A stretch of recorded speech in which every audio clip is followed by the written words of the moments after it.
El día de hoy pues tenemos un invitado especial. Nos acompaña el doctor Marcos Mandó de Brasil. Yo quería darle los honores al doctor Gabriel Vargas, quien muy amablemente hizo la gestión para que el doctor Mandó estuviera con nosotros el día de hoy. Bienvenidos a la tertulia. En bambalinas estábamos hablando con el doctor Mandó el profundo pesar que nos acoge el fallecimiento del doctor Evandro Oliveira. Y pues seguramente al final tendremos algún tipo de manifestación de todos los colegas. Doctor Vargas, buenos días, bienvenido. Y pues, ¿quién mejor que usted para presentar al doctor Marcos Mandó?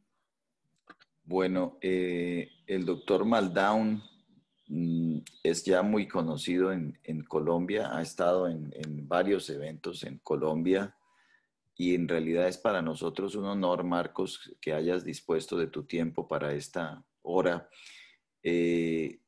Marcos tiene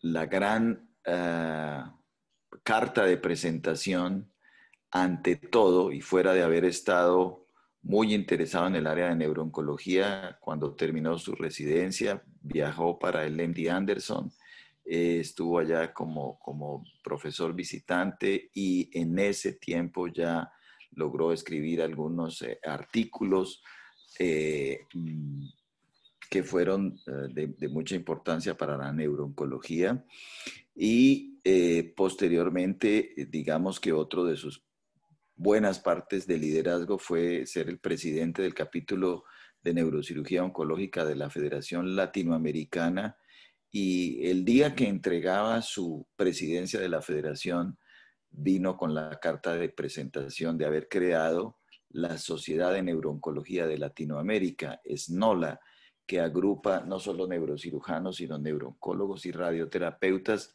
y es junto con la EANO, la European Association of Neurooncology, y la SNO, Society of Neurooncology, la tercera organización seria de neurooncología que hay en el mundo. Entonces, Marcos puso un punto muy alto en la neurooncología de Colombia y fuera de eso, dirige un programa de entrenamiento para neurooncología en el Hospital Sirio-Libanés, del cual hice parte, y es un gran programa para nosotros los neurocirujanos que tenemos interés en el área de neurooncología.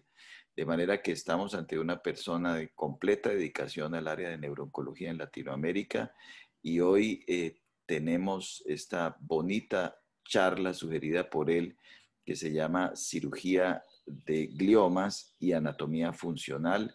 Marcos, el auditorio es completamente tuyo. Muchas gracias por aceptar nuestra invitación y espero pues que nos podamos ver en Colombia en agosto si eso ocurre.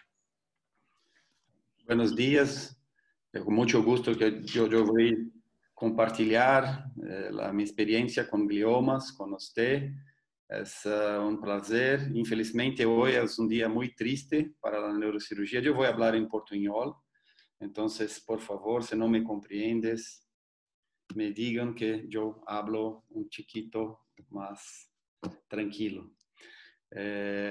Mas hablar de anatomía y neuroanatomía sin hacer una mención al profesor Evandro de Oliveira, pienso que esta es la mejor forma para que su legado, su legado en microcirugía se puede continuar eterno. Entonces, para los jóvenes que no se pudieron conocer el doctor Evandro, que se fundó el laboratorio de microcirugía de Beneficencia Portuguesa y ha hecho centenas o millares de charlas en todo el mundo con los detalles de la microanatomía, junto con el profesor Roton, con una habilidad cirúrgica ímpar. Para nosotros hablar un chiquito de una área, digamos, derivada da microanatomia do laboratório, que é a anatomia funcional aplicada à cirurgia de gliomas. É um prazer, é uma forma de deixar o legado do professor Evandro com nós para sempre. Muchas gracias, Dr. Luque, por poder participar dessa reunião com seu equipo de Bogotá, do Hospital Militar. Bueno, yo no tengo ningún conflicto de interés. Yo voy a dividir esta charla en algunos conceptos. Lo primero, debemos entender por qué cómo está el papel del cirujano en el escenario del tratamiento oncológico para gliomas, o cuán radical y agresivo nosotros debemos ser.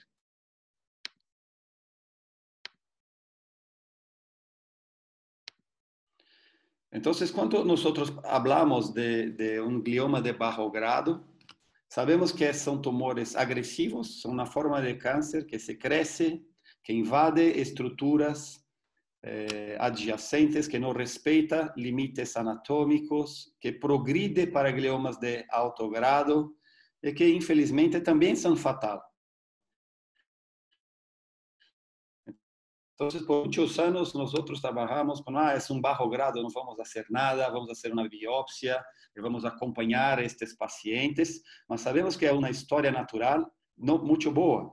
Los tumores son agresivos. Y cuando el concepto oncológico se aplica para estos tumores, tenemos la experiencia del Dr. Dufault, que se creó el concepto de supratotal resection, o sea, una cirugía oncológica con márgenes. Entonces, migramos de no hacer nada o hacer biopsia o cirugías muy reducidas o limitadas para un concepto de vamos além, vamos beyond margins, além de márgenes para sacar más de tecido y con eso tener control mejor de estos tumores. Recientemente, en un paper muy interesante de MD Anderson, se mostró que cuando nosotros hacemos el planeo de resección para gliomas de alto grado, no debemos hacer solamente en la área del contraste, debemos hacer también en la área de la infiltración baseado en T2, en el flare. Cuanto más resección tenemos de estas áreas de abnormalidad de T2 y flare, áreas infiltrativas, tenemos un impacto significativo también na sobrevida destes pacientes. Entonces, o conceito de supratotal resection se aplicou para bajo grado, se aplica en alto grado para el conceito de beyond margins, de beyond área captantes, también para área infiltrativa. Esta publicación de este último año del JAMA se corroboró, mesmo con todos los avances moleculares y genéticos, informaciones de MGMT, de IDH, para prognóstico y tratamiento, para pacientes con gliomas de alto grado, se va além das margens de captación, tienes un impacto significativo en la sobrevida. Entonces, nosotros estamos en un escenario de agresividad. Debemos ser agresivos para tener un impacto de sobrevida para nuestros pacientes. En contrapartida, no podemos lesar ou machucar ou danificar nossos pacientes, porque a qualidade de vida é fundamental para que o paciente tenha performance para receber tratamento. Então, sabemos que se operamos cerca ou dentro de áreas eloquentes, podemos ter taxas de complicações neurológicas cerca de 40% dos casos. Não é baixa, é alta. Então, temos que ter um balanço de agressividade e manter a qualidade de vida. E vamos discutir a importância da anatomia e como as ferramentas para evitar que tenhamos impacto na qualidade de vida. Os princípios da neurocirurgia oncológica moderna se baseiam na capacidade de atingir, de chegar no tumor, de remover o tumor, mas o principal, manter a qualidade de vida. Esses são os 3 princípios básicos da neurocirurgia oncológica e que habla muito de anatomia microcirúrgica e também anatomia funcional. Então, tudo se começa com um planeo cirúrgico. O planeo cirúrgico se vai principalmente pela clínica do paciente. Nós hoje trabalhamos muito com medicina de WhatsApp, de medicina de fotos, o residente manda uma foto, vamos fazer isto e fazer aquilo. Mas como está o paciente? Quais as manifestações clínicas?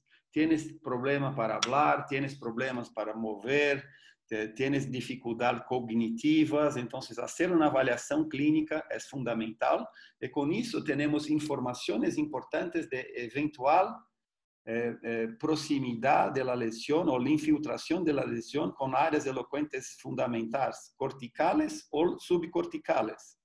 También usamos mucho la anatomía, la resonancia y métodos avanzados de imagen, procurando o cercando hotspots baseados en perfusión, en mapa de colina, mapa de C, y también los métodos avanzados de imágenes con sus beneficios y limitaciones para resonancia funcional y también tratografía. Vamos a hablar un poco de esto. Entonces, para hacer una cirugía segura, es fundamental tener el planeo cirúrgico, la clínica, las imágenes de la mejor forma posible y también usar la principal herramienta que se cambió la evolución do tratamento dos gliomas, que é o monitoreo neurofisiológico intraoperatório. El monitoreo es una herramienta esencial para nosotros hacermos una resección segura. La identificación de la anatomía funcional y muchas veces la cirugía con paciente despierto. Para maximizar nuestras resecciones, con esto mantener el balance, el equilibrio entre resección cirúrgica segura y máxima, podemos usar la herramienta que se dispone. Puede usar el navegador, puede usar el ultrasonido intraoperatorio, que a mí me gusta mucho, la resonancia intraoperatoria cuando tienes o transoperatoria, o muchas veces los 5 ala, como el doctor Gabriel Vargas es uno de los pioneros del uso del 5 ala en la América Latina, es también una herramienta interesante.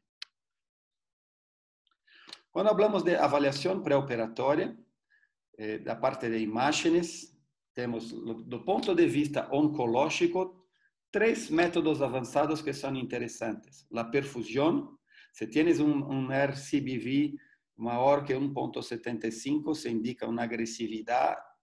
La mapa de colina con una área con metabolismo más aumentado, o el mapa de C, que también son representaciones de hotspots. Esos hotspots, o puntos calientes o puntos quentes, son áreas que deben ser biopsiadas y, si posible, sacadas durante la cirugía.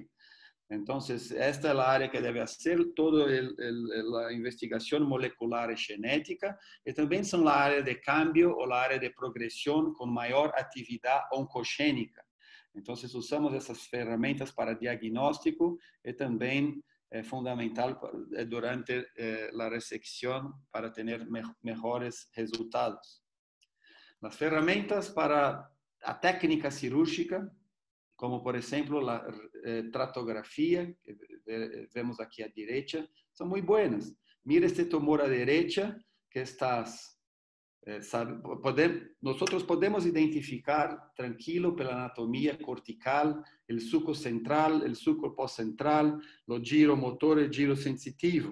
Mas nella profundidad, la relación del tumor de área infiltrativa con lo trato córtico-espinal y con áreas visuales son muy difíciles. Cuando estamos en la substancia blanca, nosotros brincamos que estamos en un mar blanco. No tienes referencia anatómica. Entonces, lo monitoreo intraoperatorio y la identificación de esas áreas conectivas son fundamentales. Mesmo la resonancia funcional nos da informaciones muy interesantes cuanto a topografía y la relación con el córtex, principalmente motor. Mas sabemos que esos métodos tienen limitaciones. Nosotros publicamos una comparación de la resonancia funcional con un paciente despierto y tenemos 100% de sensibilidad para área motora. Listo, esto es muy bueno. Mas cuando hablamos de lenguaje, cuando hablamos de funciones más complexas, tenemos solamente 60% para la lenguaje motora y 18% para la lenguaje sensitiva. Es muy pobre. ¿Y por qué esto? Debemos entender lo que he hecho. Esta es la resonancia funcional de mí mismo. Yo decidí, vamos a hacer una resonancia funcional en mi cabeza. Yo en estos puntitos azul son la minha respuesta a los testes que estaban siendo hechos.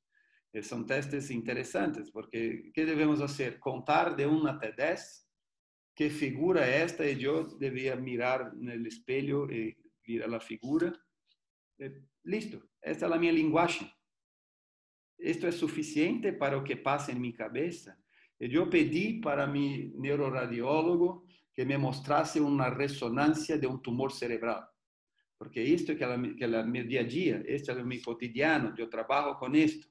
Y yo tuve en amarillo la activación biparietal en cuanto discutía una resonancia de tumor cerebral, completamente distinto. Entonces, yo podría operar mi cabeza en el parietal sin problema, porque estaba fuera de la área funcional, pela resonancia funcional, los testes que nosotros hacemos, mas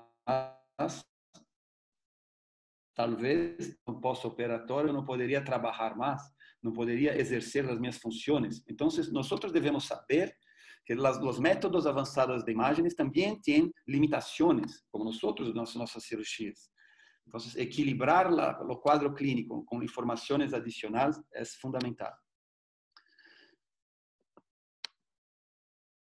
Cuando hablamos de tratos, debemos saber que los tratos y las conexiones están desviadas, están edemaciadas, están infiltradas o destruidas. ¿Cómo podemos hacer? Lo mismo. Lo trato se reconstruye por un software que une puntos, lo córtex motor, la parte anterior de la ponte, y haces la reconstrucción. Nosotros no sabemos qué pasa. Entonces, la información clínica es fundamental. Si tienes mucho edema, tienes anisotropía, no se puede reconstruir. Si estás infiltrado, el paciente va a tener síntomas. La información que cómo estás el paciente, se respondió bien a los esteroides es fundamental. Yo no conseguía mover, comencé corticoides y moví. Mucho probablemente estaba desviado o demasiado, no infiltrado o destruido. Estas son informaciones clínicas sutis y simples, mas que nos ayuda a saber cuánto lontano, cuánto para adelante podemos seguir en nuestras resecciones. La parte clínica también es muy importante. Todos los neurocirujanos usan la escala de Glasgow. Glasgow es la esencia de la neurocirugía. ¿Cómo está el Glasgow del paciente? Mas para neurocirugía oncológica, necesitamos de más informaciones. En oncología, la escala funcional es crucial. Entonces, el Karnofsky del paciente, la capacidad laborativa, la capacidad de independencia funcional, que se va de 0 a 100, es fundamental. Y más recientemente, nosotros usamos la escala neurológica NANO, Neurological Assessment in Neuro-Oncology, con un examen neurológico básico, que se ve força facial, visual, sensibilidad, movimiento, ataxia, marcha, nivel de conciencia y comportamiento. Y con el nano podemos tener lo nano inicial, lo nano postoperatorio, lo nano durante el tratamiento, complementar con radio y quimio. Entonces, esta es la lenguaje que un neurocirujano oncólogo debe siempre conducir con su team multidisciplinar. Es mucho além de Glasgow. Glasgow para nosotros, el nivel de conciencia no es un reflexo de lo que pasa en la cabeza de un paciente con tumor cerebral. Mas debemos entender también un poco más profundo la situación cognitiva y funcional del paciente. Entonces, ¿cómo podemos hacer eso? Vamos a hacer un teste neuropsicológico, un teste de Boston. Muy bien, un teste minucioso para cada paciente. Se dura cerca de 8 horas. Imagina su paciente en su enfermería, en el hospital militar, que va a operar mañana con dolor de cabeza, tomando muchas medicaciones, que tienes ecocardiograma preoperatorio para hacer, ficar 8 horas haciendo un teste de Boston. No es funcional, no nos ayuda. Entonces, nosotros creamos el Fast Track Neuropsychological Testing, con 10 funciones básicas que se dura cerca de 45 minutos que es muy importante. ¿Por qué es importante saber nomeación, teste de movimiento, teste de memoria verbal, memoria visual, cálculo, etc.? Porque si vamos a hacer un mapeo intraoperatorio de este paciente, debemos evitar falsos positivos. Si el paciente tiene una dificultad de cálculo, si usted está con la cabeza abierta y haces un teste funcional, el paciente tiene una dificultad de cálculo, este es un falso positivo. Nos estamos estimulando el área de... El paciente no se ficou peor con la estimulación. Entonces, es fundamental evitar estos falsos positivos, entender su paciente y cómo en cada área del cerebro tienes funciones específicas ya comprometidas o no, y cómo testar estos pacientes baseado en anatomía funcional. Estes testes es interesante porque se dura cerca de 45 minutos, podemos hacer no pré-operatório, no pós-operatório inmediato y después de 30 días, y trabajar la rehabilitación cognitiva baseado en los resultados. Nosotros creamos un website, lo teste de neuropsicológico vamos a lanzar en final de marzo, mas já temos los testes de linguagem para ustedes que gostam de cirurgia com paciente despierto, podem entrar nesses vimotestes.com de graça e tienes mais de 500 figuras para ustedes usar durante su cirugía. São estudos que são validadas. E eu vou mostrar isto um pouco mais adelante. Considerações anatómicas também é muito importante. Nosotros aprendemos na residência que áreas intocáveis del cerebro son el giro motor, el giro da superficie cerebral, el giro motor, el giro sensitivo, la área de Broca, el opérculo frontal y la área de Wernicke no tercio final del giro temporal superior. ¿Será que basta? ¿Cuántas veces nosotros nos operamos adelante, detrás, abajo de esas áreas de su paciente se sale con un disturbio de lenguaje? Muchas veces. Esto se representó en este trabajo italiano del profesor Bello, que dependiendo de la función cortical que estás testando, como nomeación, contar, identificación de figuras, identificación de famosos, tienes activaciones corticales que se van mucho más além del área de Broca y del área de Wernicke. Entonces, eso se varía de persona para persona y tienes también los fenómenos de plasticidad neuronal que nosotros vamos a hablar más adelante, que se cambian. El tumor con el cerebro en un tipo de ajuste para que las funciones primarias corticales se cambien de posición. Entonces, debemos sí usar los recursos de testes intraoperatorios que se van além del área de Broca, Wernicke sensitivo, giro sensitivo y giro motor. Cuando migramos para la profundidad, sabemos que tenemos muchas áreas cognitivas importantes. Áreas de conexiones, el brain network, que son mucho más além del fascículo arqueado. Fascículo arqueado que se comunica la área de Broca para la área de Wernicke. Es muy importante, y que tienes funciones distintas de conexiones durante su trayecto. Lo mismo para los fascículos longital superior, inferior, el IFOF, el inferior front occipital fascículos, el fascículo arqueado, cada uno con una función, cada uno con una actividad, actividad funcional, cognitiva y de lenguaje. Entonces, saber ese mapeo subcortical es muy importante. Entonces, cuando juntamos los dos, lo cortical con sus áreas expandidas y lo subcortical, miramos el cerebro, prácticamente no podemos operar sin testar al paciente. Eso es que el profesor Dufault se pasa en todos sus, Gabriel, que se fue a Dufault, sabe disso, se opera todo el mundo acordado, todos despiertos. Porque la complejidad de las lenguajes son muy importantes. Para hacer una cirugía muy radical, una lobectomía o corticectomía ampla, sin los testes apropiados, su paciente va a tener dificultad funcional. Y cuando miramos esa figura, la corticalidad y subcorticalidad, sabemos que la linguagem é muito mais além de Broca e de Wernicke. Neste conceito temos um conceito de plasticidade também. O que é plasticidade? Este é um grande mito da neurocirurgia oncológica. Pensamos, o que vamos fazer com este caso? Todo o lado esquerdo do paciente. Então, vamos volver a los conceitos que já falamos. Como está o paciente? O que passou? ¿Por que ha hecho la resonancia? ¿Es una crisis? ¿Tienes disturbio de linguagem? ¿Está peor del movimiento? ¿No tienes dificultad de memoria? Como que esse paciente não tem sintomas? Se tienes uma infiltração tão importante em todo o lobo temporal, ínsula e parte del frontal também. E muitas vezes nos surpreendemos. Podemos fazer cirurgias muito radicais, mesmo do lado esquerdo, em pacientes com um certo grado de função, porque tienes a plasticidade. E a plasticidade se foi explicada recentemente. Essa é uma publicação da Nature muito interessante, que as células tumorales, ¿por que o tumor se desenvolve no cérebro? ¿Por que não tienes como uma metástase, uma reação inflamatória, ou as células de defesa se combatem o tumor? Porque o tumor se desenvolvia a capacidade de sinaptogênese. Ele se mimetiza como células cerebrales. Eles têm conexões com células normais.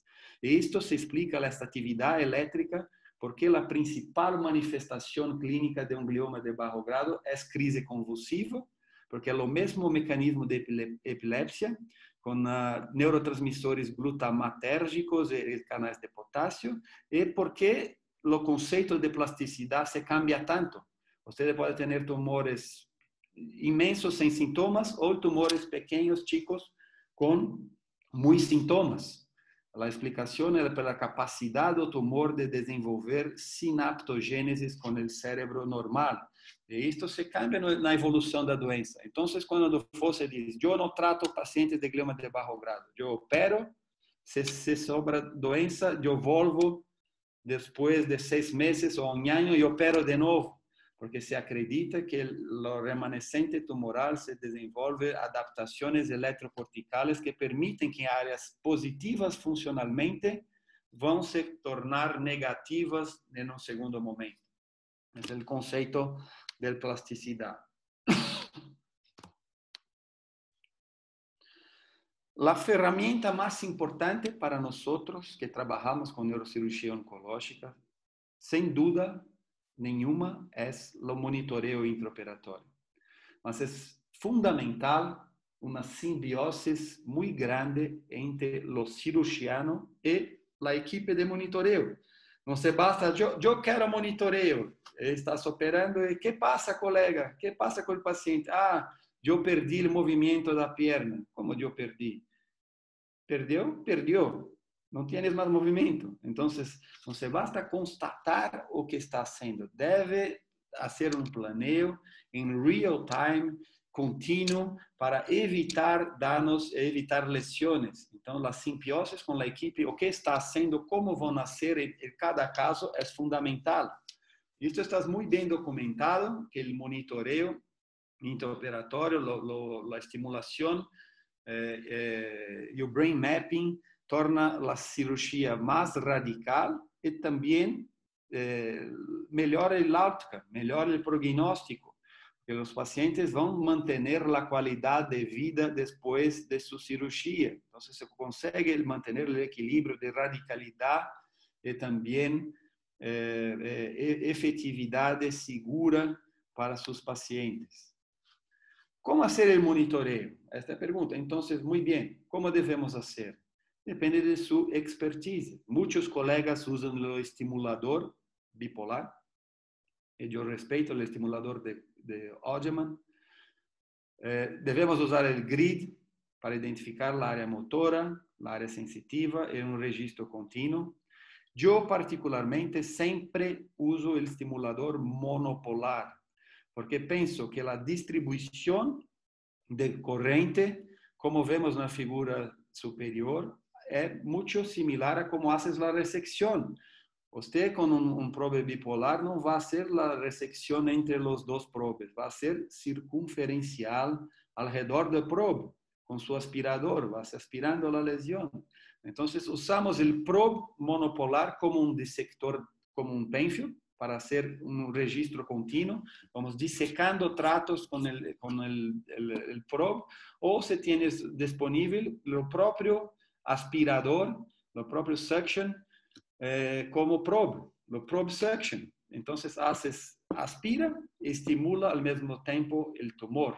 Entonces son las herramientas. Y para el cortical lo mismo. Entonces yo uso el probe monopolar en toda cirugía.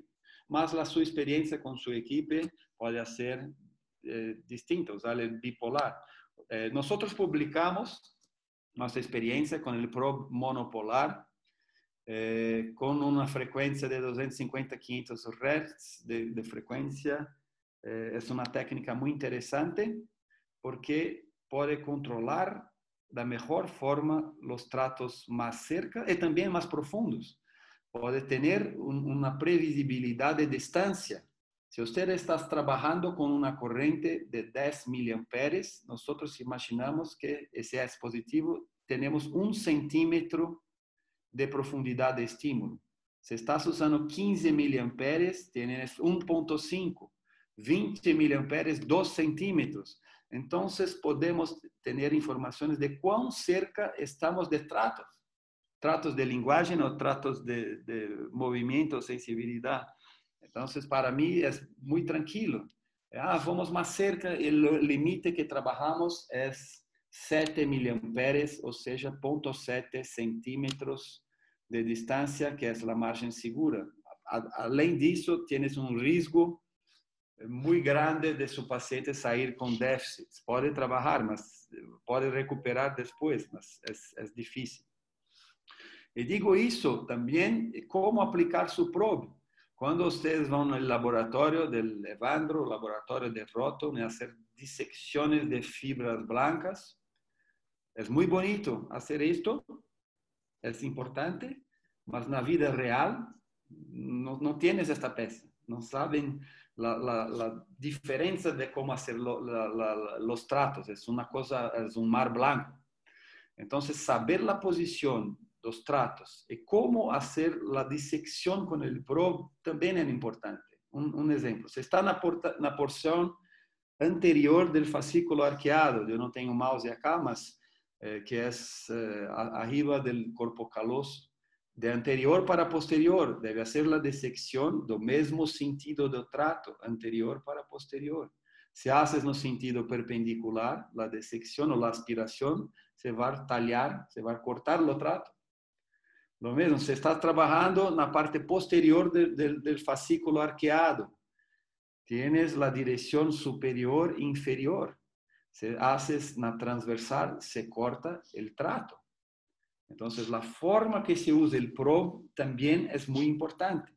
No solamente cómo deben hacer, dependiendo del trato que estás investigando. Acá tenemos un ejemplo. Estamos anterior para posterior, trabajando en el fascículo arqueado, con el paciente despierto. Un instrumento. ¿Fibra blanca sangra? No, no sangra. Fibra blanca no debe se coagular, no se debe hacer hemostasías desesperadas en fibras blancas, porque se va a machucar el trato. Haces los movimientos, la dirección del trato y se puede hacer resecciones muy significativas. Un otro dado interesante es el riesgo de crisis convulsivas intraoperatorias. La nuestra experiencia, que es el último artículo, con el bipolar, tenemos casi 35% de crisis intraoperatorias. Esto es controlable, es controlable. El gran problema es que su paciente puede ficar más devagar, o tienes un post-ictal, los testes intraoperatorios no se van buenos. Entonces, con monopolar, nuestra tasa de crisis se bajó para 8%, que conducimos con soro, con agua de 7 grados gelada. Mas sin problemas, los testes se siguen muy más tranquilos. Estos conceptos se aplican también para cosas simples, como por ejemplo una biopsia.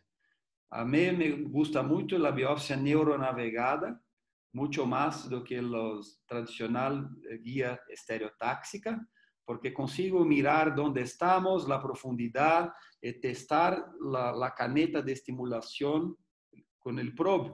Si estamos muy cerca, medio o 1 centímetro del trato, paramos, vamos más adelante, o sea, es más dinámico do que la guía estereotáxica, es más engessado, es mucho más rápido también. Acá tenemos un ejemplo de la estimulación, el neuronavegada, es simple, hacemos los estímulos de la agulha, a cada centímetro estamos en un registro continuo y podemos hacer biopsias más seguras. Volviendo a este caso ilustrativo, con todos estos conceptos del preoperatorio, esta es una modelo que se caminaba, se desfilaba y tenía este tumor após una crisis, mas sin síntomas. La resonancia funcional se mostró que el giro motor se ha deslocado adelante. La DTI, la tratografía, que tenemos áreas cruciales importantes en la profundidad. Hacemos acá lo grid para el registro continuo, la inversión de curva, donde es motor, donde es sensitivo, porque tenemos la inversión de curva con el grid de acá. Testamos, este es el probe de disección, yo voy a adelantar y vamos a sacar todo para después. Vamos a sacar, estimulando muy cerca, como estamos cerca del trato, la hemostasia final, y muy bien. Y ahora vamos a hacer la imagen intraoperatória. La imagen intraoperatória, uma resecção muito boa, mas temos doença residual no giro sensitivo. Este é o grande desafio do neurocirurgião. O que fazer? Imagina se Gabriel hace 5 alas e tem 5 alas positivas no giro sensitivo. Vamos adelante ou paramos? Ah, não é funcional, tienes plasticidade. ¿Tienes plasticidade? Não sei. Entonces vamos a volver a la sección, testar al paciente nuevamente. Comenzamos una porción más medial. En este punto a izquierda, nosotros tenemos una activación, una pérdida de 50% de la propriocepción de la pierna. Y paramos la resección. Dejamos la parte de la mano y la resección. Muy bien, esta es la paciente inmediatamente en el postoperatorio. Muy bien, una resección muy buena. Mas era una modelo y nosotros sacamos la propriocepción de pie. Y la modelo no se puede hacerlo desfile más si tienes una marcha claudicante. Nosotros causamos un prejuicio laboral, funcional, para que la nuestra satisfacción oncológica se cambió en 10% a más de resección. Entonces debemos siempre pesar los pros y contras usando todas las herramientas, el buen senso del neurocirurgiano de cuánto agresivo debemos ser. Cuánto eso cambió para este paciente sacar 10% más del giro sensitivo. Acá, hablando de áreas motoras, es una otra área muy intrigante. Esta es una paciente con una presión ocular aumentada. El oftalmologista pidió una resonancia y se descubrió con 24 años esta lesión no giro motor, sin síntomas. Resonancia funcional con activación muy cerca del nódulo. ¿Qué hacer? Nada. Biopsia. ¿Y cómo hacer la biopsia? Entonces debemos volver a la anatomía funcional del giro motor, que es una área muy peculiar del cerebro. Sabemos que la área motora es muy intrigante. Ese es un estudio del grupo de UCSF de California, que se puede hacer cirugía de área motora, mas que lo gran problema es cuando tienes no postoperatorio isquemia, pequeñas isquemias. Entonces, alterações na difusão. É fundamental saber e não coagular nenhum tipo de veias, e também artérias truncales. É claro que nós sabemos que as principais artérias truncales que miramos acá não devemos. As artérias terminales que se finalizam no tumor se pode coagular, mas as truncales nunca, porque vai ter pequenas isquemias e seu paciente vai sair com déficit. Entonces, acá es un ejemplo. Este es el giromotor. Nosotros estamos haciendo ahora con paciente dormindo. Lo número 6 6 e 7, los últimos 2 grids são positivos para a mano. E mira, o tumor está acá, nessa área mais branca, e tienes uma artéria truncal no meio do tumor, e várias artérias terminales. Vamos manter a artéria truncal e nós despertamos o paciente, hacemos sempre os dois, despierto com monitoreio motor. O paciente tem a positividade do grid positivo para o 7, para a mão e pé, e acá, quando nós tentamos sacar a porção mais medial, 24 anos, temos o monitoreio contínuo motor. Braço, abre e fecha a mão e levanta o antebraço. Vamos fazer os dois testes. Mas quando trabalhamos na área do pé, não podemos seguir adelante. Agora tenta levantar a perna pra gente. Não se mexe, sim, acá, mas não se mexe o dedo do pé. Isso, e levantar o pé. Faz o movimento para cima e para baixo com o pé pra gente, Lívia, por favor. Dedão para cima e para baixo, tá certo? Não se mexe o dedo. Faz força com o dedão para cima. Estamos estimulando, não se mexe. Então paramos la resección. Paramos la estimulación, se mueve el dedo. Muy bien. Na série do professor Mitchell Berger, teria 38%, quase 40% de déficits permanentes. Na nossa série, 21%. Mas nós outros fomos de 16 pacientes. Mas nós outros fomos menos radicais. Conseguimos gross total resection em metade dos casos. O professor Mitchell Berger em 90% dos casos. Eu não consigo. É positivo, eu paro. Não tienes benefício para tal. Então, sabendo a anatomia funcional intraoperatória, os ramos que se pode coagular, vas tranquilo, vas no seu limite de segurança. Então, temos números mais limitados que o grupo de UCSF, mas mais seguros. E esse é o paciente no pós-operatório, é isso que queremos. 100% funcional. Sacamos 55% do tumor. Muito bem. E agora está sendo tratamento complementar, porque é um astro IDH mutado e se responde ao tratamento para que se não se progrida. E quando ser despierto para a área motora ou adelante da área motora? Esta é uma pergunta que sempre me fazem, que eu faço muita cirurgia despierto. O grande problema é a área motora suplementar. O giro frontal superior, como vemos acá à esquerda, não necessita fazer com o paciente desperto, porque você não consegue controlar as fibras transversales para o corpo caloso. Então, o paciente, quando faz a síndrome da área motora suplementar e desenvolve a dificuldade de linguagem, eu não consigo mapear. Mas se está na projeção do giro frontal médio ou do giro frontal inferior, isso eu consigo mapear a linguagem. Então, pode ser despierto para o giro frontal superior, mas para mim, eu tenho vários casos que se desenvolvem no intraoperatório bloqueio, uma inativação. O paciente faz mutismo intraoperatório. É muito difícil, não se consegue controlar isso testando o paciente. Desenvolve, ele fica até o final da cirurgia. Em nossa experiência, a grande dificuldade das áreas motoras suplementares são realmente para o giro frontal superior na profundidade.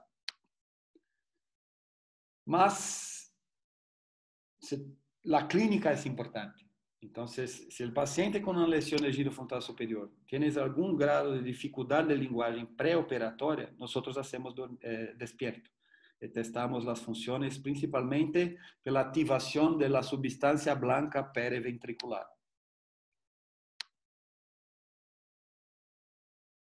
E com isso te permite sacar grande parte do lobo frontal.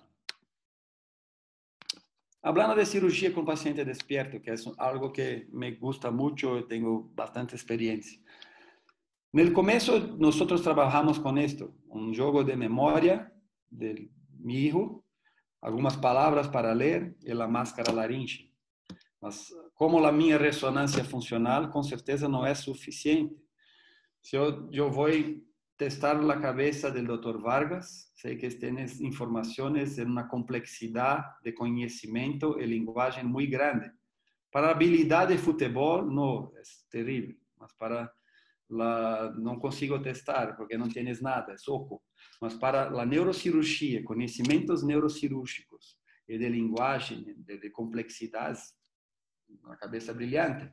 Entonces debemos testar de la mejor forma posible. ¿Cómo testar? ¿En qué parte testar? También es un desafío. Nosotros usamos los testes Dutch, lingüístico adaptado. Sabemos que todos los tratos, y yo voy a mostrar la mayoría para ustedes, debemos testar en parte del trato algunas funciones específicas del lenguaje. Yo no voy a leer todas, mas sabemos que este teste es crucial.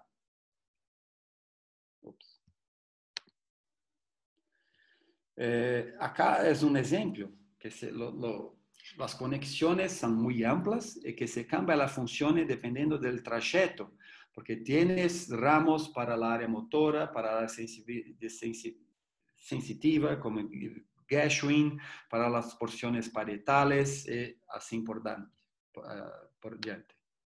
Entonces, nosotros desenvolvemos un teste. ¿Qué figura? ¿O qué es esto para usted, Gabriel? Un milho. Para mí se llama milho. Para un otro brasileño puede ser espiga. Tenemos más 3 palabras de mismo significado para o que para mí es un milho. Entonces, nosotros validamos 500 palabras para la lengua portuguesa, para los testes de lenguajes y también los testes de semántica. La correlación entre, ¿qué es esto? ¿Qué es? No se estás correlacionado al guarda-chuva, la umbrella, con el rato. Esto está en nuestro website y nosotros publicamos ahora recientemente de cómo debe hacer los testes. Está disponible de gracia en nuestro website. Entonces, ustedes pueden validar para lengua castellana, para lengua española, porque es muy importante. Se cambia de región para región. Todas las figuras que tenemos dificultad de validar para diferentes regiones de Brasil, sacamos del teste. Entonces, si queremos aplicar complejidad de testes, debemos saber cómo y cuáles figuras podemos tener respuestas mejor o peor. Otro dado es que su fisiologista debe parear la estimulación. Nosotros compramos ese brazo articulado para que el paciente haga los testes de lenguaje. El fisiologista se puede seguir las imágenes y puntuar, hacer un pareamiento con el celular o el computador y tener los testes en cuanto estás trabajando cerca del paciente. Un minuto.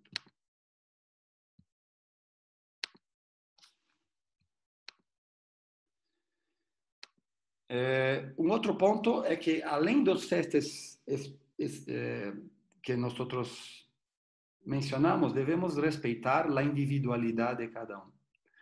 Entonces, esta es una auxiliar de enfermagem, que esa pastora, o sea, se trabajaba en una iglesia y se oraba.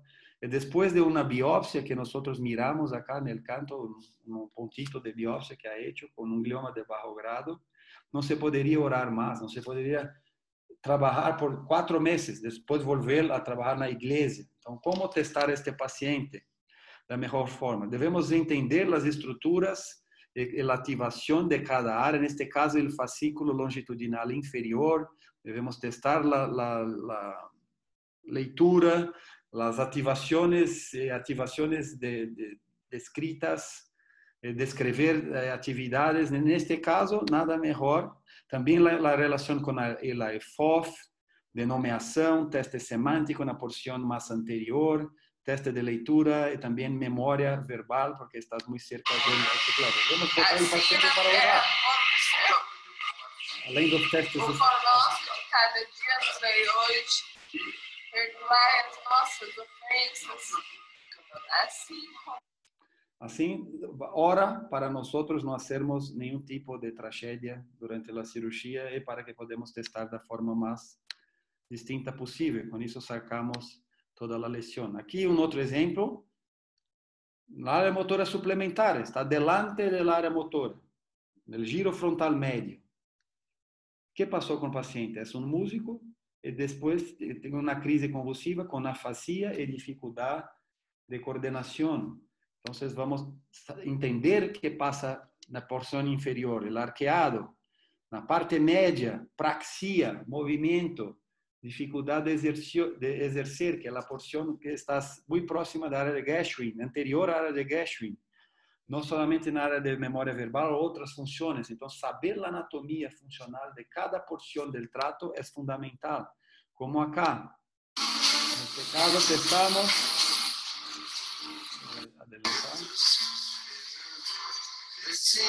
Ele cerró la nota musical 7 veces. El test de lenguaje es normal, porque tienes dificultad de praxia del fascículo arqueado. Este fue el punto positivo, la proyección media del fascículo arqueado. Entonces, nuestra experiencia con más de 300 casos, la cirugía se tornó menos radical, mas más segura con el testes individualizados. Acá un ejemplo muy difícil. Este es un colega médico. ¿Y qué pasa con él? Crisis convulsivas, con afasia, incoordenación, discreta hemiparesia. ¿Dónde está esta lesión?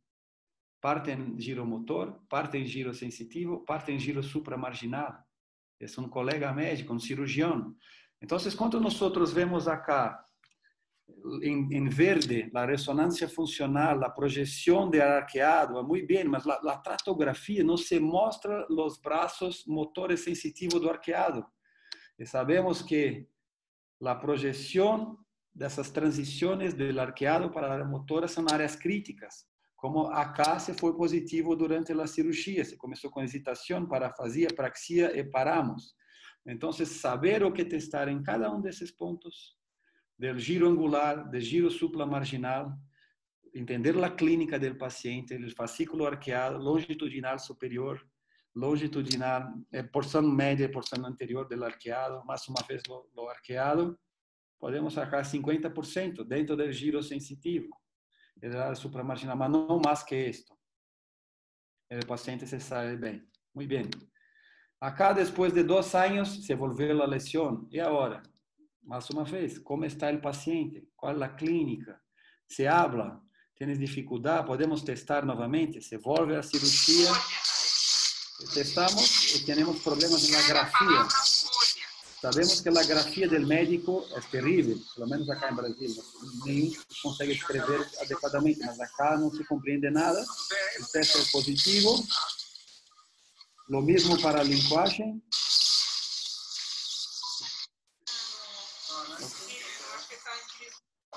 Se convulsionó, soro gelado. Aquí testando la lenguaje, se vuelve la resección. Los testes son continuos. Positivo, soro gelado.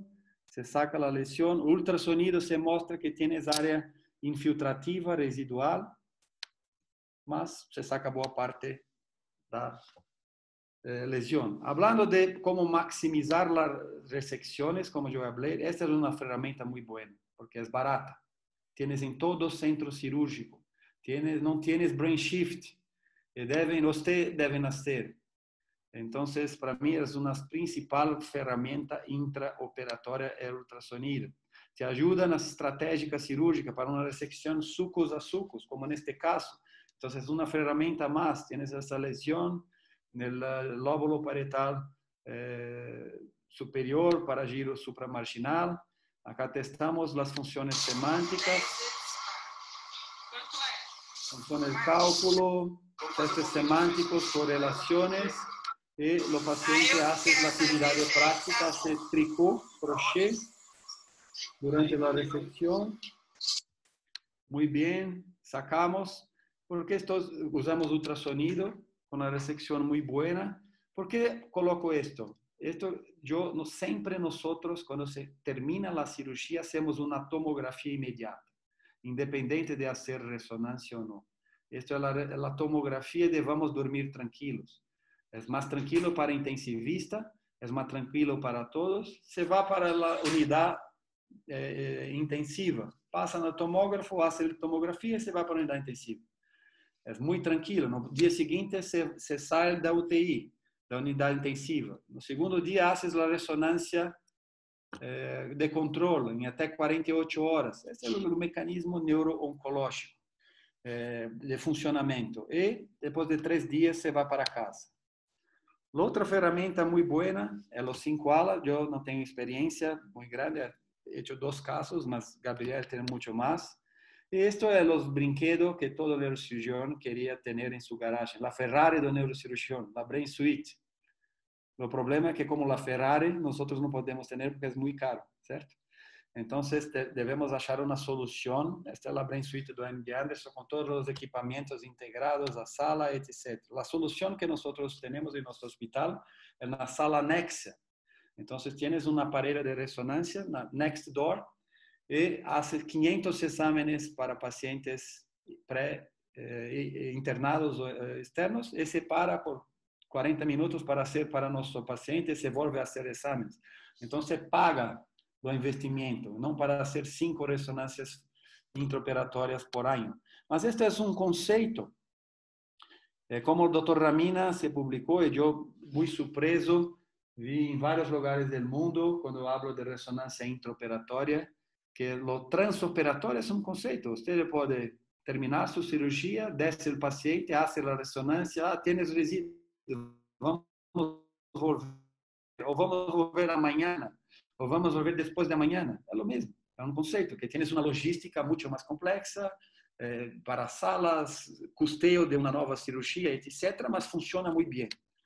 Então, quando se junta um método de cirurgia segura, despierto, com máxima ressecção, usando ultrassonido, 5-ala, ressonância funcional, tienes o conceito de Maximal Safe Resection. Nós publicamos a experiência do MD Anderson no Journal Neurosurgery com a Brain Suite. E a ressonância se ajudou a ter um gross total resection em 85%. E os testes funcionais intraoperatórios se limitou a ressecção em 85%. Ou seja, mira, um equilíbrio muito bom quando se casa os dois. Nossa experiência com a Next Door ressonância tem resultados muito similares, com baixa taxa de infecção em quase 60 pacientes. Mas o grande problema sempre é quando tienes uma imagem intraoperatória positiva, com resíduo, e o teste é negativo. Como o caso que eu mostrei para você. E a ressecção adelante pode causar déficits em 31% dos pacientes, mas déficits permanentes em quase 10% dos pacientes. Então, esse é o grande desafio do bom senso do neurocirurgião de como fazer.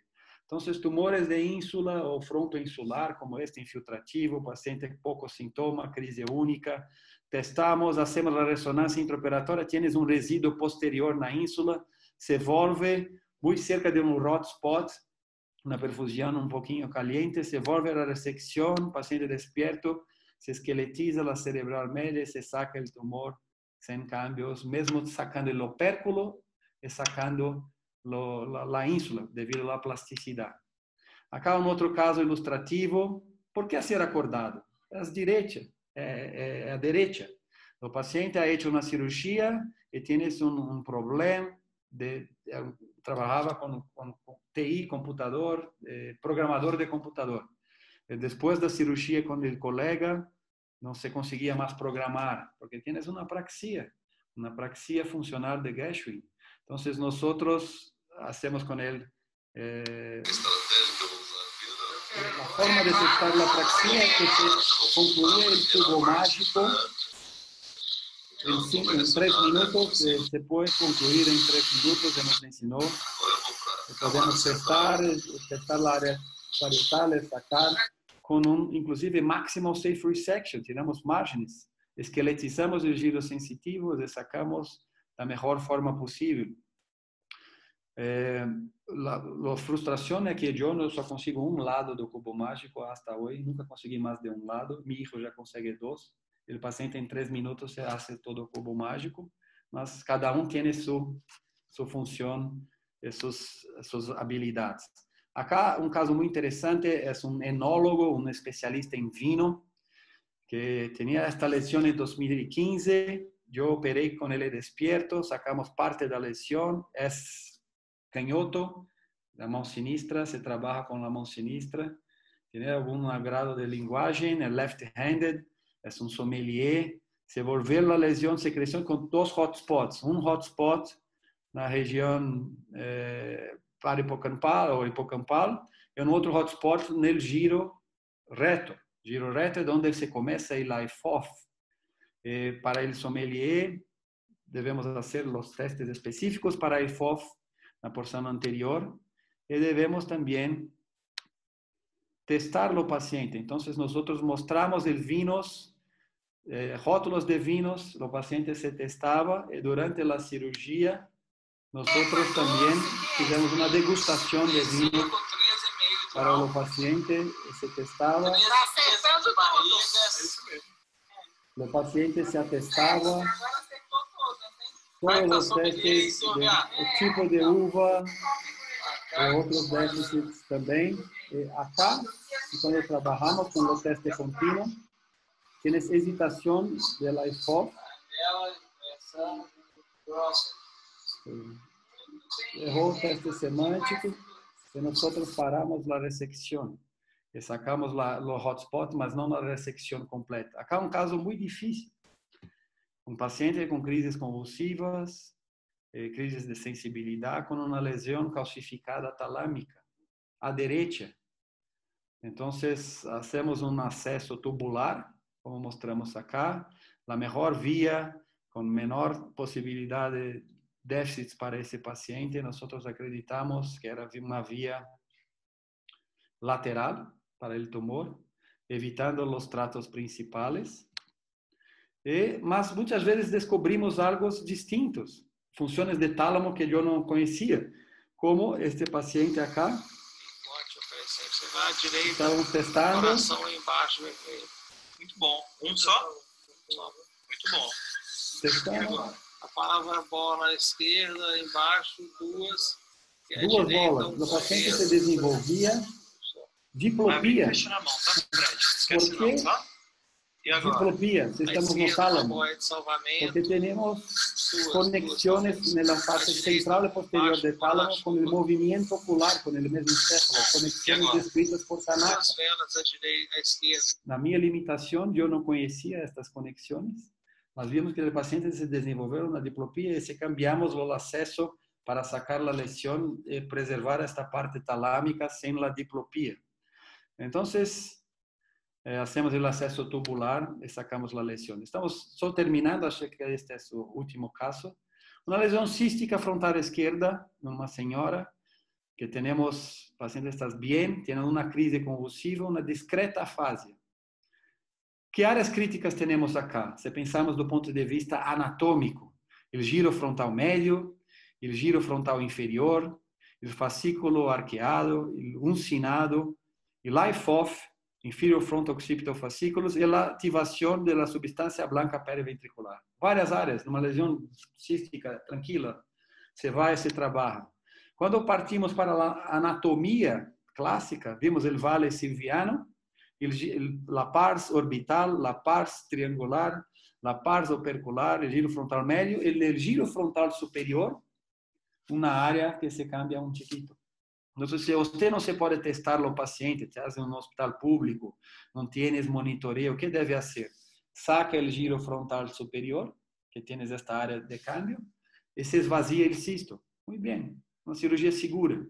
Mas se queres fazer uma cirurgia mais radical, usa todas as ferramentas, o ultrassonido, se mostra que as margens do cisto são infiltrativas, para a programação de cirurgia em bloco, usamos, e além das margens do cisto, usamos esta ferramenta, a função de cada parte, como devemos testar, o uncinado, a IFOF, e temos ativação, quase uma lobectomia, mas tiramos a pars orbital, tiramos parte da pars triangular, não conseguimos sacar a pars opercular, as conexões insulo-operculares também se foram positivas, e a substância branca periventricular também. O paciente hesitava muito, paramos a ressecção.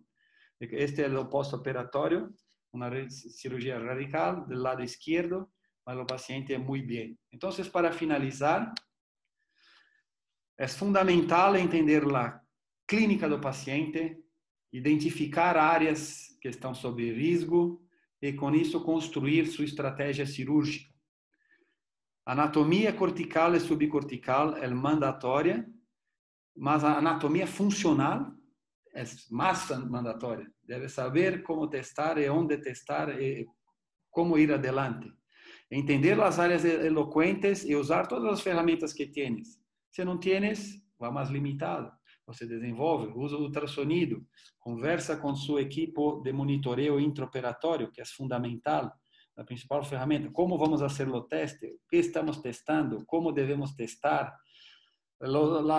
Trazer a medicina de precisão para seus pacientes, não somente a medicina de WhatsApp. Isso eu tenho que fazer uma autocrítica. Nós vemos um WhatsApp, vamos tirar tudo, vamos operar. Mas se o paciente é um ser humano como nós outros, como devemos fazer, como devemos testar, o que testar e onde testar, e por que fazer testes individualizados para cada paciente quando se cabe. E o principal é que a melhor ferramenta é sua experiência. Com certeza, todos nós outros tivemos eventos adversos, casos males, casos buenos.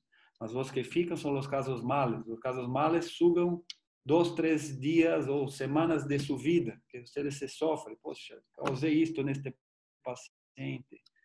Que coisa, é como um fantasma que você tem que carregar por muitos anos. Isto para o bom cirurgião. Para o mau cirurgião não está nem aí. Você vai jogar bola, você vai tomar um drink, paciência, é só mais um paciente. Mas o bom cirurgião se sofre com seus pacientes. Então, sua experiência de trazer a anatomia microcirúrgica junto com a anatomia funcional e aplicar sua experiência para o melhor do seu paciente é o mais importante. Muchas gracias. Doctor Maldonado, muchísimas gracias. Realmente es una conferencia muy, muy, muy significativa para nosotros. Por supuesto que en el auditorio hay muchísimos comentarios de todos los participantes.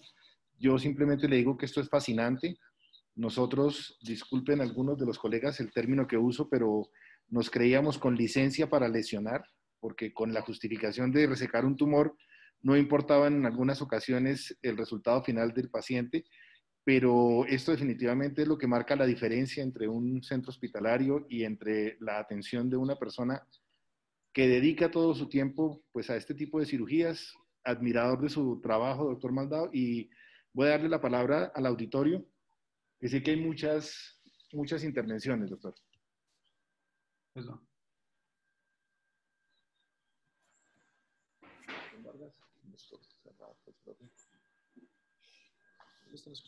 Sí, no sé si el doctor Cerrato tiene algún comentario. Profe, buenos días. Profe, está sin audio. Permítame un segundo, profe. Pero no veo dónde lo... Ay, perdón. Es que no lo... Profe Cerrato, ¿tiene desactivado el audio o el micrófono de su dispositivo? ¿Todavía seguimos sin escucharlo?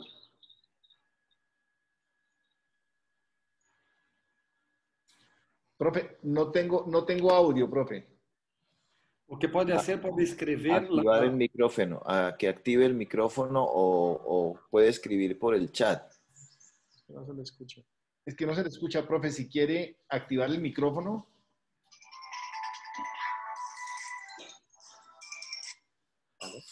Si quiere, Juan Carlos, podemos preguntar. Ya lo activo.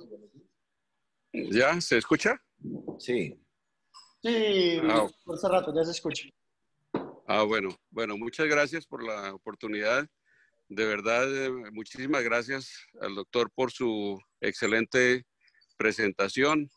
Es una presentación científica y además ética, que es lo más importante, pienso yo, en este caso, porque los aportes que nos ha dado desde el punto de vista del paciente, de su trabajo, de sus actividades, muchas veces no se tienen en cuenta. Y me gustó mucho eso de que es preferible dejar un 10% o un poquito de tumor allí remanente que no le va a hacer ningún daño, a hacerle un daño de por vida. Muy complacido además de que, como siempre, Brasil ha sido un gran aportante para nuestra neurocirugía, no solo por los neurocirujanos que hoy día tenemos que se han entrenado allá con muchos de los neurocirujanos, compañeros nuestros de la época, sino porque es un país que nos muestra exactamente el gran aporte que tiene el país a la ciencia y a la actualización y la posibilidad de que se les ayude con todos los elementos para tener una neurocirugía moderna, de punta, con tecnología de punta que hace que las cosas se puedan realizar de esta manera. Nosotros, desafortunadamente, tenemos esas grandes dificultades desde el punto de vista económico, pero que eso no quiere decir que sigamos en eso. Pienso yo que debemos insistir en que el gobierno y en que las EPS se les obligue a que aporten todas estas tecnologías para poder hacer una neurocirugía real, honesta, porque de lo contrario, pues vamos a seguir haciendo los tumores como los hacía Oliver Crona hace ya muchos años. Yo quiero felicitarlo una vez más, doctor. Muchísimas gracias. Esto es un gran aporte no solo para los neurocirujanos en formación que estamos siempre pensando que son los que nos van a operar a nosotros, como les decía en otra ocasión, sino porque realmente debemos salir de ese marasmo en el manejo de las lesiones tumorales intraxiales. De tal manera que también, pues, a Juan Carlos, mis felicitaciones y mis agradecimientos porque realmente el tener a todos estos grandes neurocirujanos nos van a ayudar a que despertemos y que podamos hacer las cosas como realmente se deben hacer. Felicitaciones, muchísimas gracias y bueno, para adelante, doctor, muchísimas gracias por todo ese aporte y por permitirnos también decir que cuando no se tiene esas tecnologías podemos contar con herramientas que están a nuestro alcance como el ultrasonido, las ecografías intraoperatorias, que es lo que nos han ayudado también a hacer cirugías de esta naturaleza con buenos éxitos, pero a veces sin hacer una resección completa para evitar un daño al paciente. Muchísimas gracias. Gracias por sus palabras. Muchas gracias. Está el doctor Zorro, el doctor Oscar. Oscar, buenos días, bienvenido. Buenos días, doctor Marcos. Felicitaciones por la excelente conferencia. Doctor Luque, muchas gracias. Bueno, básicamente algunos comentarios que nos ha dado el entrenamiento y la experiencia. Específicamente las biopsias, sobre todo a nivel de tallo cerebral, a nivel de la pineal, en zonas complejas, nosotros preferimos todavía utilizar por la precisión y por el marco de estereotaxia, por la exactitud, en lugar de la neuronavegación. De pronto una biopsia a nivel frontal, temporal, parietal, la neuronavegación está bien, pero a nivel de tallo y de regiones muy profundas y que se requiere una precisión submilimétrica, preferimos todavía el marco de estereotaxia.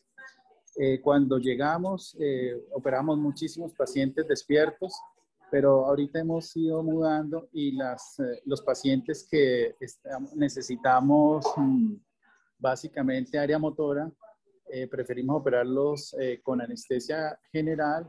De pronto utilizamos el mapeo con una adecuada técnica anestésica y utilizamos potenciales evocados somatosensoriales seguidos apoyados en neuronavegación.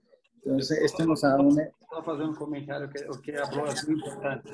Nosotros operamos todos para área motora, despierto, con un mapeamiento cortical adecuado, que no tiene diferencia. No tiene nenhuma diferença. Pode ser lo mismo dormindo o despierto. Entonces, esta es la nuestra experiencia, se probó que no se cambia. Puede hacer los dos, lo que for más confortable para usted. Es muy importante que estás hablando. Su micrófono ahora, por favor. ¿Ahí me escuchan? Sí. Oscar, sí. Ok. La otra cosa es cuando veo un paciente tumoral, hay que tener en cuenta la radiocirugía, ¿sí?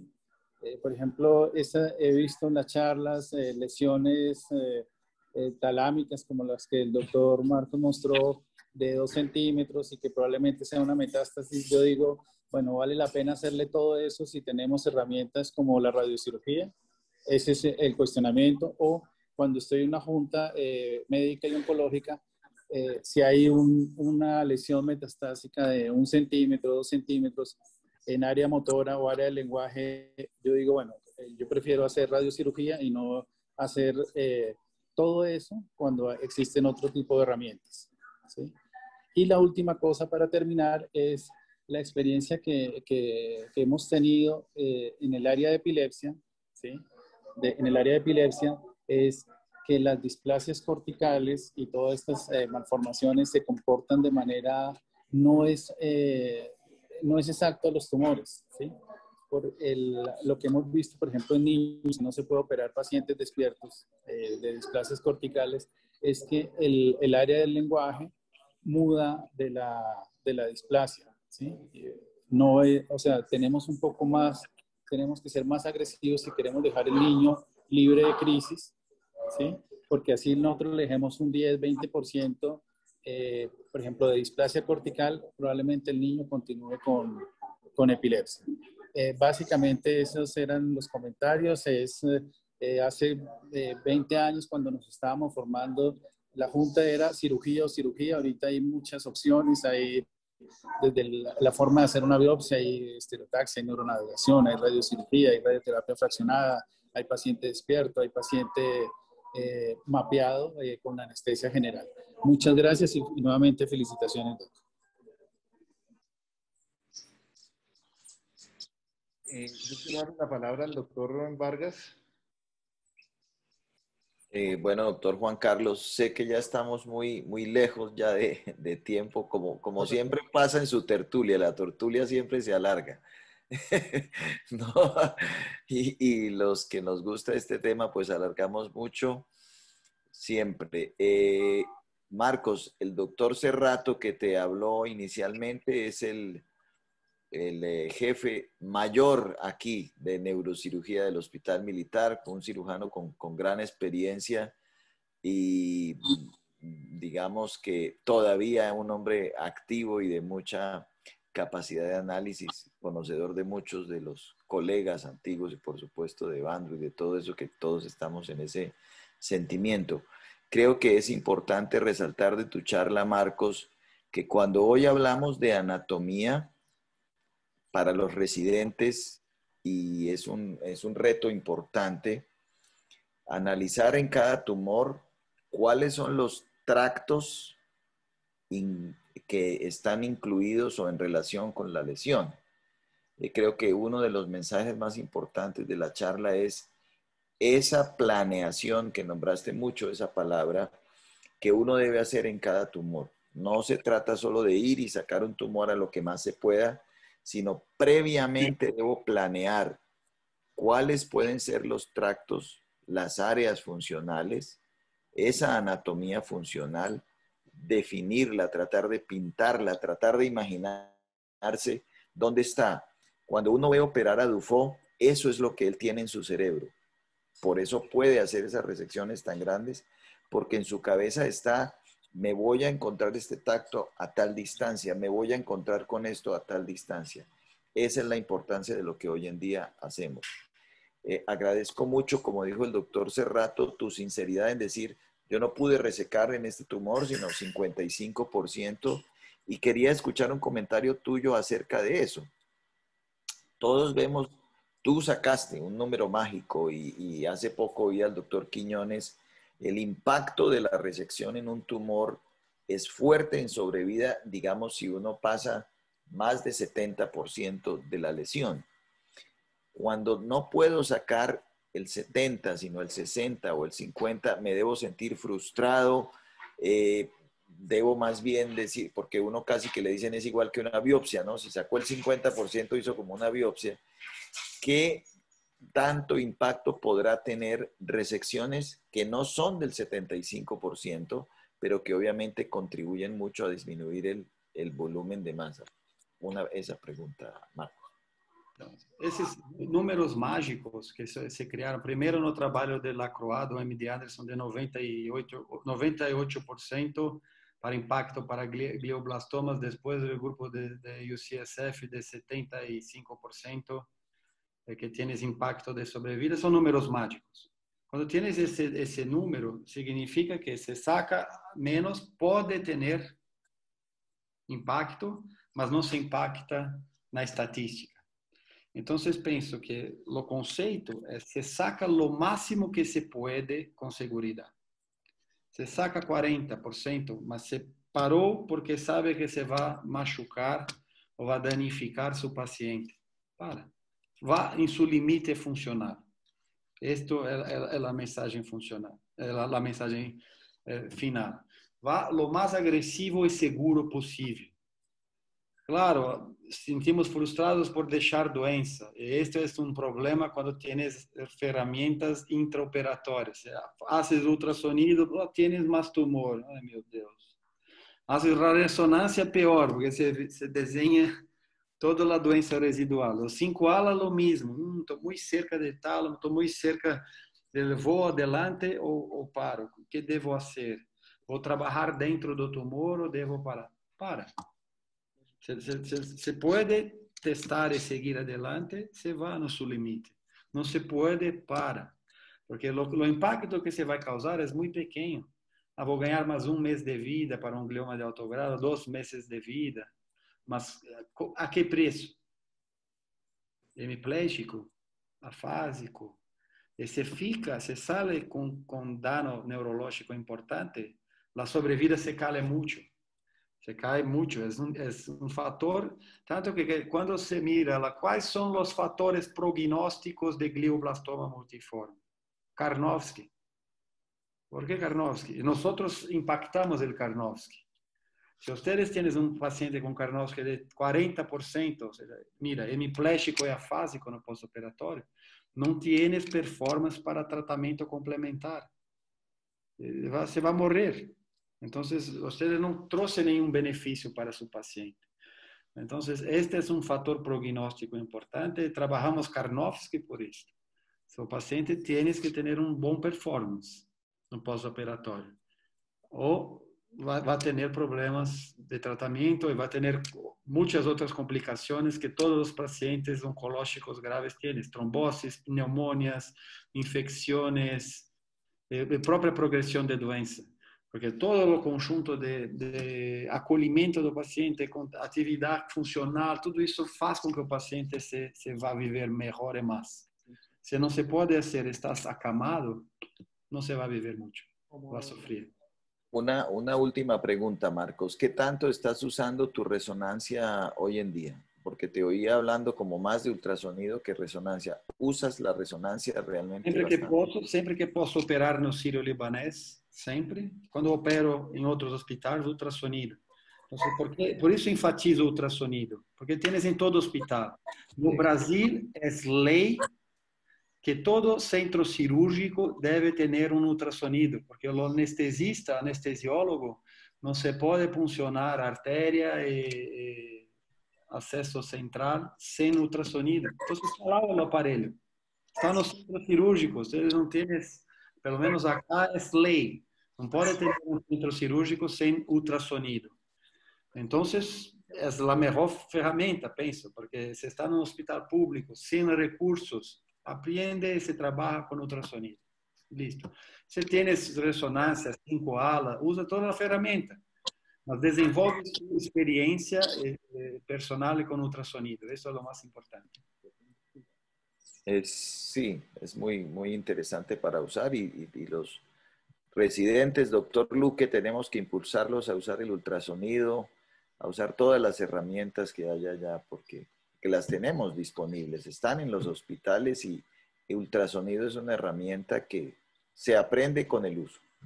Sí, casualmente estábamos hablando aquí con Andrés Vargas, el tema de la cantidad de paradigmas que tenemos nosotros con el tema de la anestesia, con el tema del despierto, con el tema de los participantes en la sala, y son una cantidad de tonterías. Los videos que nos muestra el doctor nos muestra una infinidad de situaciones con instrumentos musicales, con degustando el vino, etcétera. Definitivamente es que cada caso es particular y eso es lo que marca la diferencia, como dije al principio. Eso es lo que marca la diferencia de querer hacer algo y vuelvo a ser recalcitrante en el comentario que dice, nos creíamos con licencia para lesionar, porque con la buena intención de resecar un tumor no importaba lo que se sacaba en un entonces y pues realmente la situación no es así. Yo tengo una charla de ultrasonido, si quieres en otra fecha. De una, Excelente, Una excelente, charla me de parece ultrasonido. magnífico. ya hago las coordinaciones internas, doctor, y excelente, muchísimas gracias. Eso es para nosotros excelente. Yo no sé si alguien tiene algún otro comentario. Profe, saludarlo, buenos días. Con el enorme pesar que tenemos todos aquí, al inicio de la charla mencionamos al profesor Evandro Oliveira, que lo recordamos todos y que su mejor legado es continuar haciendo lo que dejó sembrado en cada uno de nosotros. No sé si alguien tiene algún otro comentario. Doctor Vargas, muchísimas gracias. Doctor Juan Carlos, en aras del tiempo nos toca cerrar la boca porque aquí con Marcos podemos sentarnos a hablar de tumores todo el día y no paramos. Pero Marcos, te agradecemos mucho tu disponibilidad de tiempo. Eres un hombre muy ocupado, un pionero, un hombre juicioso para publicar y ejemplo para todos nosotros en Latinoamérica. Te agradecemos mucho, Marcos, tu dedicación hoy. Muchas gracias al doctor Luque, doctor Serrato, mi amigo Gabriel. Esperamos estarmos todos juntos en Bogotá, segundo semestre, en agosto, tal vez, no sabemos, que todos fiquen bien, con salud. Ustedes y sus familias. Mais uma vez, sabemos que hoy es un día que el doctor Evandro está en paz, porque se sufrió mucho, una doença muy terrible, ahora estás con Dios, en paz, siempre, en cada neurocirurgión va a tener un chiquito de Evandro, un chiquito, cuando nosotros brillamos. Cuando hacemos cosas malas, va a tener un poquito de mí, de Gabriel, de cosas. Cuando brillamos, vamos a tener un chiquito de Dr. Evandro en cada uno de neurocirujano del mundo, porque ese fue un ejemplo para todos, un pionero que estás confortable, en paz ahora. Gracias. Bien. Bueno, muchas gracias. En 8 días, entonces, los invitamos. El doctor Leonardo Chacón, cambiando de la temática, nos va a hablar de algo de neurocirugía pediátrica con el manejo de las craniosynostosis. Y como siempre, por este medio les voy a hacer llegar las invitaciones. Nuevamente, doctor Maldado está en su casa y no voy a echar en saco roto su excelente conferencia de ultrasonido. Ya voy a poner notas para la próxima invitación. Muchas gracias. Buen día. Hasta luego. Un día, hasta luego.